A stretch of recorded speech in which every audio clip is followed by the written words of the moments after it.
you do not have to be the best at what it is that you do. You just have to be the best at marketing it. Hey, friends, welcome back to the podcast. We're going to be talking about marketing today. I don't know why I just said we. Jason likes to give me a hard time. Like when I say we, he's like, what are you, French? Oui, oui. Actually, I did take French class twice, 2 years of French in high school. Went to a tiny high school in Mobile, Iowa, where the only foreign language offered was French. So, do any of you know French? If you're watching on YouTube, let me know.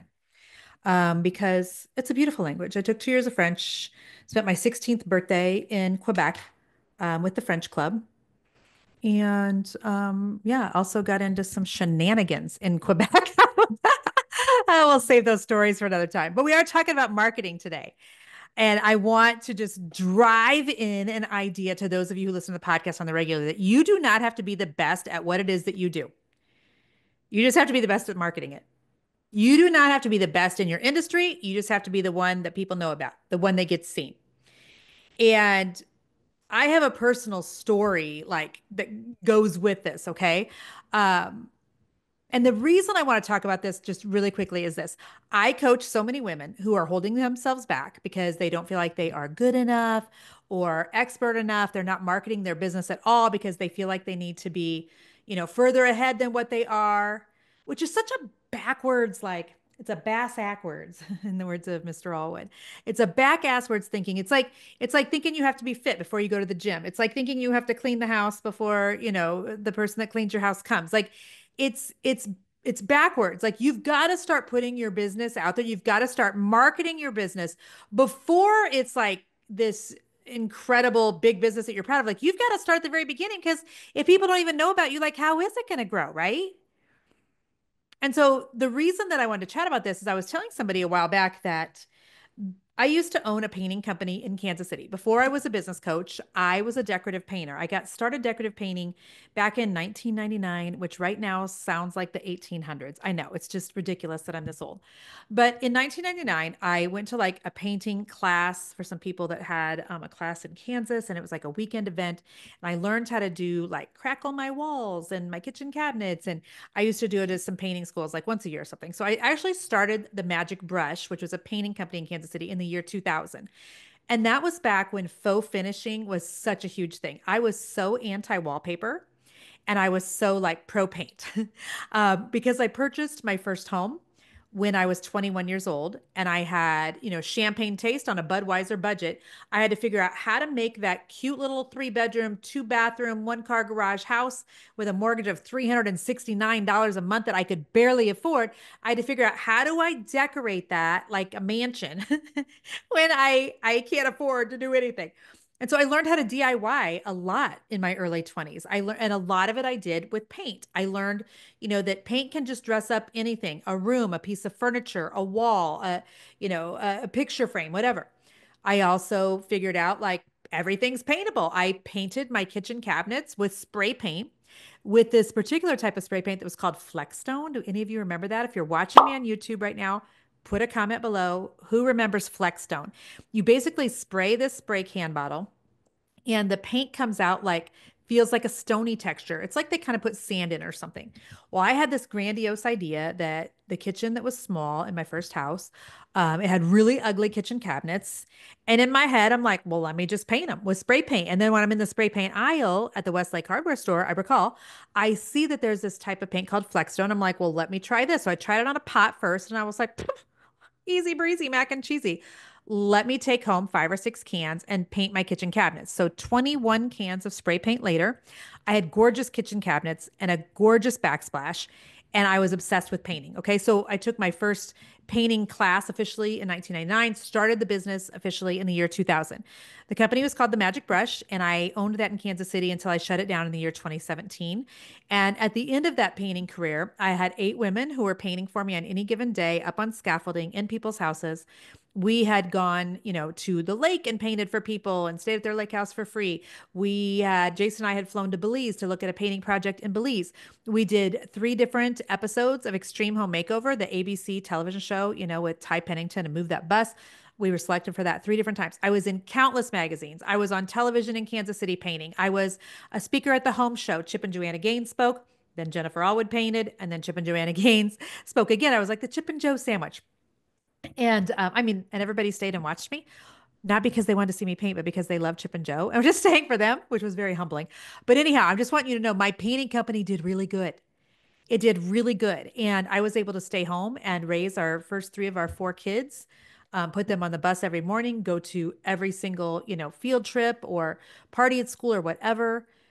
Because I ended up realizing that what I am really good at, it wasn't actually so much the painting, which is why I had other women come paint for me. I was good at the marketing of the painting. We had so much like press and television and magazines and all the things for the magic brush. Was it because we were the best painters in Kansas City? Not even close. There were so many talented companies in Kansas City. So, well, then why did we get selected for everything? It was because I was great at marketing. I understood how to get the name of my business out into the world. I understood instinctively, not because I took marketing in college, although I maybe did because I had a business degree, but I just understood that, like, if people don't know about your business, you can't get them as a client. If people don't know that you even exist, you can't make sales. And so right now, I see all the time women running around saying they want to grow their business, but they refuse to market it because they're scared of the word marketing. They're scared about what that entails. And they have somehow just told themselves the lie that people will just start flocking to them. People are going to just find their website. People are going to just find their Facebook, their social media. It doesn't work like that, friends. It doesn't work like that. This is not about being the best in your industry or in your town or your neighborhood. Anything else. This is about you being good at making sure people know that your company, your coaching, your consulting, your products, whatever, even exist. Okay. Here is one thing that I know to be true. There are so many people who have an excellent story. They are an incredible teacher. They are a phenomenal coach. They are gifted. They could write books that would change lives. But they do none of those things because people don't even know that they exist. There are so many gifted coaches, talented people, people that have products that are literally broke because nobody knows about their company. And then you can swing way over here, and then you've got all these other companies with large social media followings, people flocking to their coaching and consulting. And it's not because the CEO, the business owner is super talented. It's just because the business owner is good at marketing. The business owner has showed up and has talked about what it is that they sell or what it is that they offer. Listen, skill does not equal sales. It doesn't. Your skill does not automatically equal sales. And I can tell you this. Have any of you ever worked with, like, I worked with a photographer one time and I thought, oh gosh, this girl has no idea how good she is. She is way undercharging. She has no social media following. She could be, I mean, sought after every weekend, making four times the amount of money that she is. She's that good, but she doesn't know how to market her business. And so I just want to make sure you understand that skill doesn't equal sales. And the most known business in a room of business owners, the most known business isn't often like the best business. They're just really good at marketing because it's great to be the best and it's great to be excellent in your industry.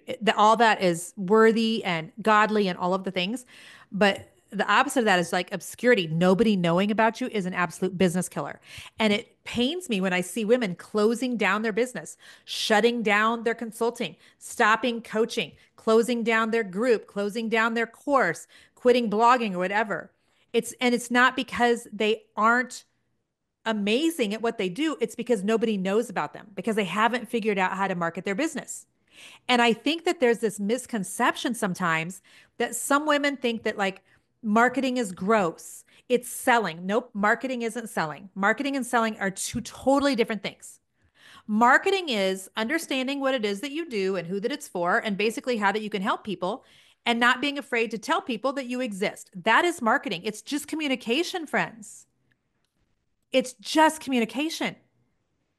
Marketing isn't sleazy. I mean, so many people have this idea that sales is sleazy. Okay, well, have you ever had a toddler? Because if you've ever tried to convince a toddler to go to bed, you're a salesperson, all right? You are selling the idea of sleep to a 3-year-old. Have you ever tried to get your kiddo to eat broccoli at the dinner table? Then you are in the area of sales. Like we are selling all day, every day. You have been taught wrong about sales and marketing. You think that sales and marketing are the same thing. They're not. Sales is where you're actually like presenting something to people with a price tag. Like that is sales. You're actually making money. Marketing is just communicating what it is that you have. Marketing is just showing up on the internet. Marketing is starting an email list. Marketing is just letting people know that, hey, I have this service or this product or this thing that may help you. Marketing is just communication. So for those of you who are like, oh, I'm not good at marketing, can you speak? Can you write? Can you, well, those are the two main forms of communication. Because marketing is just that. It's just communication. Like, quit overcomplicating what marketing is. It's just being able to tell people what services you have and that they're decent. And can I also just say, like, for some of you, oh, sorry about that. Just had a phone call. For some of you, like, the reason your business hasn't taken off is because you're so scared to tell people about it. Part of you are scared because you're afraid that you won't be able to like do what you say you can do, help them with the transformation. You're afraid they're not going to like your product. You're afraid of what people are going to think. And the other part of you are terrified that your business is going to be such a success that you won't be able to keep up with it. You're both going to stay broke. Both sides of those things, both sides of those coins are just, you are never going to get that business off the ground. That business will never make money. You will stay in your current position unless you can wrap your head around the fact that if people don't know about your business, you can't make sales. You have to be willing to talk on the internet, build an email list, run ads, something. You have to figure out how to market what it is that you do. And if that just feels super overwhelming to you, then think of it in a different way. Don't think of it as marketing, think of it as communicating. How can I communicate to my community that I have a store? How can Jason communicate to Instagram that he has a golf apparel line called Fairway Finest? How can I communicate to people who follow me on Facebook that I have a coaching group that you can go to equip360.com and join? Like, it's just communication. It's just telling people you have something. Whether or not they want to buy, it's up to them. But you've got to get okay with putting yourself out there. This is the cost of entry into a life that could include time freedom, financial freedom, location freedom. All these people you see who have incredible online businesses, they have marketed it. I feel like I just like stuttered that marketed it. Marketed it. They've told people on the internet that they exist. They've gotten really good at saying, here I am. If you want this, I have it. Oh, here I am again, getting in front of you again. Oh, here I am again, showing up. They understand that visibility and people seeing them can lead to that know, like, and trust factor, which can lead to sales. Listen, people buy from businesses that they know about. They don't buy from businesses that they don't know about. I mean, I know that seems so obvious, but for some of you, you've got to wrap your head around the fact that you don't have to be the best in your industry. You just got to get out there. People just have to know about you. If you can master marketing, you can master an industry. If you can master your marketing, you can master a niche. If you can master the marketing, you can be, one of the most profitable brick and mortars on your block. You don't have to have the thing that's the best for sale. You don't have to be the best coach. You don't have to be the best, consultant. You don't have to be the best teacher. You don't have to have the best program. People just have to know about you. And when you show up on the internet, in email, whatever else, when you show up time again and time again and time again in front of people, people just automatically start giving you credibility and think you're more legit because they're seeing you out there. This is how like sales 101 works. This is how psychology works. This is how the human brain works. To some degree, like the frequency with which people see you showing up on the internet, it builds familiarity, and that can lead to trust, and trust can lead to a sale. So listen, I am here to encourage you today to just like kind of light a fire under you. Stop waiting until you know more. Start marketing your business. Stop waiting until you've perfected your course before you launch it. You're lying to yourself. You're scared to do it. It doesn't need to be any better. It's fine. Get it out there. Some of you are so scared of what those girls in high school who you didn't even like are going to think about you that you're not willing to post on your Facebook or your Instagram or your TikTok And that's fine. Just also don't expect your business to grow. Some of you, you just need to get 20 seconds of courage to push go on that website that you have built in Equip 360, my software program. You've built it. You just haven't put it out there for the world. Like, why? Friends, listen, you're not bothering people. Some of you, if you will start thinking about the marketing of your products, of your coaching, of your consulting, but if you'll start thinking about that as like serving people, you're not trying to manipulate them. You're just saying, hey, I've got this thing. I think it's pretty good. If you want it, if it can help you, like this is where you can find it. That is marketing 101, communicating what it is that you do, who it's for, and how it can help. And if you can master that, my friends, man, I'm telling you, game changer. Game changer. Okay. Who is this for today? If this is for you, I want you to share this episode on Instagram and I want you to tag me and let me know. If this was for you and you're watching on YouTube, let me know below. If you need help with marketing, let me know how I can help you. I've got programs, courses, things. I've got the stuff. But I'm telling you, I was never the best painter in Kansas City. I was just the best at marketing. If I can help you, I'd love to do that. Thanks, friends, for being here. We'll talk again soon. Bye-bye.